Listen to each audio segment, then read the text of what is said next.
Hello guys, আসসালামু আলাইকুম। যারা লো বাজেটের মধ্যে প্রিমিয়াম কোয়ালিটির খুব ভালো মানের ওয়াচ খুঁজছেন তাদের জন্য আজকে এই ভিডিওটি খুবই হেল্পফুল হবে। কারণ আমি আজকে ইন্ট্রোডিউস করে দেবো এমন একটি ওয়াচের সাথে যেটা আমি দীর্ঘ 1 বছর যাবত ব্যবহার করে আসছি। তো দীর্ঘ 1 বছর ব্যবহারের পর আমি আজকে আমার এই ওয়াচটির এক্সপিরিয়েন্স শেয়ার করব। তো আজকে ওয়াচটির ভালো মন্দ প্লাস হচ্ছে এটার আনবক্সিং সহ সম্পূর্ণ বিষয় নিয়ে আজকে কথা বলবো। তো ভিডিওটিকে স্কিপ করবেন না, আশা করি পুরোপুরি দেখবেন। অন্ততপক্ষে আপনার একটা আইডিয়া হয়ে যাবে যে আপনি কোন ওয়াচটা আপনার জন্য বেস্ট হবে। Hello guys, this is Nahid Hossain Masum এবং আপনারা দেখছেন নাহিদ ব্লগ। ফিরে আসছি ইন্ট্রো পর।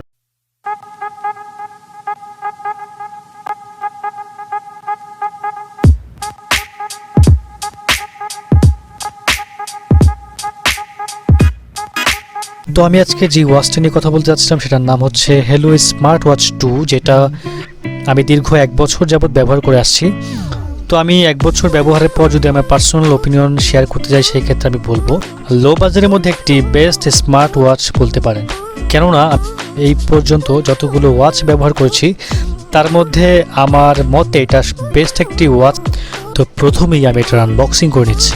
তো বক্সটি খোলার পরেই ভিতরে একটি ব্ল্যাক কালারটি সুন্দর আরেকটি বক্স রয়েছে। বক্সটি খুললেই একদম প্রথমেই রয়েছে আমাদের সেই কাঙ্ক্ষিত স্মার্ট, তারপর রয়েছে একটি ইউজার ম্যানুয়াল, তারপর পেয়ে যাচ্ছেন একটি ম্যাগনেটিক চার্জিং কেবল।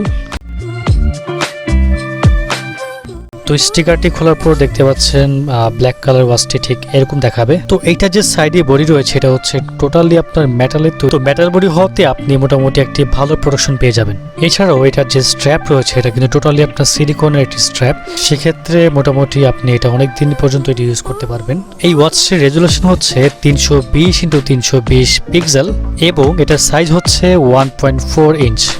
সো বুঝতেই পারছেন পুরোপুরি টাচ সেন্সিটিভ এই ডিসপ্লেটা। তো চলুন দেখে নেওয়া যাক মূলত এটার মধ্যে কি ফিচার রয়েছে। তো প্রথমে আমি উপর থেকে যখন স্ক্রল করলাম, স্পোর্টসে গেলে মোটামুটি আপনি ইয়োগা, তারপর হচ্ছে রানিং, তারপর হচ্ছে আপনার ওয়াকিংয়ের জন্য বিভিন্ন মুড পেয়ে যাবেন।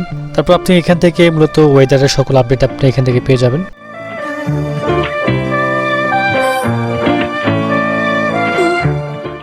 আর এখান থেকে মূলত আপনি হচ্ছে আপনার মোবাইলের মিউজিক কন্ট্রোল করতে পারবেন। আপনি এখান থেকে মিউজিক প্লে করতে পারবেন, এখান থেকে আপনি মিউজিকটাকে অফ করতে পারবেন, এখান থেকে আপনি বিভিন্ন সং চেঞ্জ করতে পারবেন। তো এটা করতে গেলে আপনাকে অবশ্যই আপনার মোবাইলের সাথে আপনার ওয়াচটি কানেক্টেড থাকতে হবে। তো এইটার সাথে কানেক্ট করার জন্য আপনি একটি মোবাইলে একটা অ্যান্ড্রয়েড অ্যাপ পেয়ে যাবেন, যেটার মাধ্যমে আপনি টোটালি আপনার এই ওয়াচটাকে কন্ট্রোল করতে পারবেন।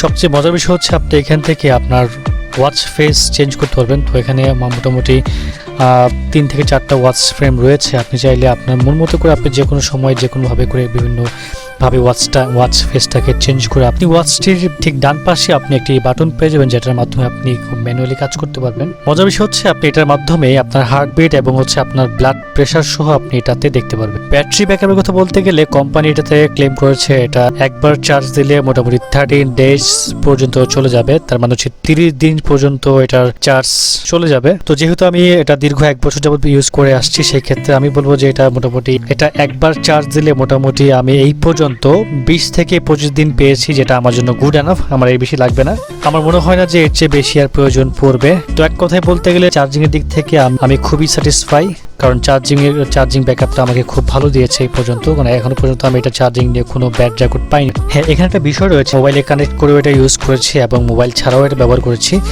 তো মোবাইলে কানেক্ট করে ইউজ যখন করেছি তখন আমার এটা ব্যাটারি ব্যাকআপ 14 থেকে 15 দিন পেয়েছি। আর যদি আমি মোবাইলটাকে কানেক্ট না করে ব্যবহার করি, মানে হচ্ছে আপনি উইদাউট মোবাইল যদি এটা ইউজ করে থাকি, তখন সেই ক্ষেত্রে আমি 20 অথবা 25 ডেজ পর্যন্ত এটা আমি ইউজ করতে পেরেছি। আর আরেকটা মজার বিষয় হচ্ছে এটা এই ওয়াচটি টোটালি আপনার ওয়াটারপ্রুফ। তো এখনো পর্যন্ত আমি ওয়াচটি হাতে পরে আছি। এখন আসি এটার গুড সাইড এবং ব্যাড সাইড নিয়ে। তো আমি যদি এটার গুড সাইড এবং ব্যাড সাইড বলতে যাই, সেই ক্ষেত্রে এটার তো খুব তেমন একটা ব্যাড সাইড আমার চোখে পড়েনি, বাট চোখে পড়ার মধ্যে একটা জিনিস খারাপ লেগেছে যে এটার মধ্যে যে আপনার ওয়াচ ফেস রয়েছে, এটার মধ্যে ওয়াচ ফেস যে কটা রয়েছে আমার কাছে অতটা কনভিনিয়েন্ট মনে হয়নি। তো কোম্পানি চাইলে হয়তো এটার মধ্যে ওয়াচ ফেসটা আরও কিছু দিয়ে দিতে পারতো, অথবা ডিফল্ট কোনো থিম ব্যবহারের জন্য কোনো একটা অপশন রেখে দিতে পারতো। সেক্ষেত্রে এটা আমি এখনো পর্যন্ত পাইনি। তো এটি জাস্ট আমার কাছে ব্যাড সাইডটা লেগেছে। এছাড়া যদি ওভারঅল বলতে যাই তাহলে আমি বলবো যে আমি মোটামুটি আমি যখন এটা কিনেছিলাম তখন আমার কাছে এটা প্রাইস নিয়েছিল হচ্ছে 2000 টাকা। তো সেই ক্ষেত্রে আমি বলবো 2000 টাকার মধ্যে এমন একটি প্রিমিয়াম কোয়ালিটির ওয়াচ, সেই ক্ষেত্রে আমি বলবো যে খুবই আমাকে ভালো একটা সার্ভিস দিয়েছে। তো আমি এটার কাছ থেকে আর খুব বেশি আশা করব না, কারণ মোটামুটি 2000 টাকার মধ্যে আপনি একটা স্মার্ট ওয়াচ পাচ্ছেন, এটি অনেক কিছু। তার মধ্যে এটা আপনার ব্যাটারি ব্যাকআপ, তারপর হচ্ছে আপনার ওয়াটারপ্রুফ, আপনি সব দিকে চিন্তা করতে গেলে, এবং এটা যে ডিসপ্লে ওভারঅল সব কিছু চিন্তা করতে গেলে আমি মনে করি, আমার কাছে মনে হচ্ছে যে এটা আমি বেস্ট একটা ওয়াচ আমি পেয়েছি। তো ফাইনালি ভিডিওটি আপনাদের কাছে কেমন লাগলো, আশা করি ভালো লেগেছে। যদি ভালো লেগে থাকে অবশ্যই লাইক, কমেন্ট, শেয়ার করতে ভুলবেন না। And please subscribe my channel, and thanks for watching.